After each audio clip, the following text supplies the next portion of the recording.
O'zim ixlos bilan bajarib, tajribalarimda qo'llab judayam chiroyli natijalarga erishgan eng kuchli duo 7 kunlik ibodatni sizga o'rgatmoqchiman.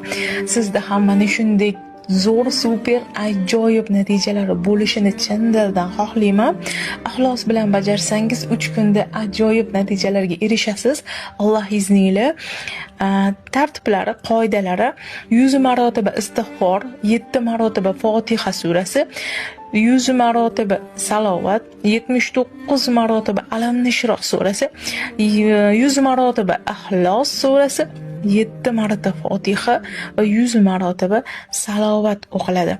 Duo tartibi 7 kun o'qiladi. Ixlosi bilan o'qilsa, Robbim izniyle 3-4 kunda ta'siri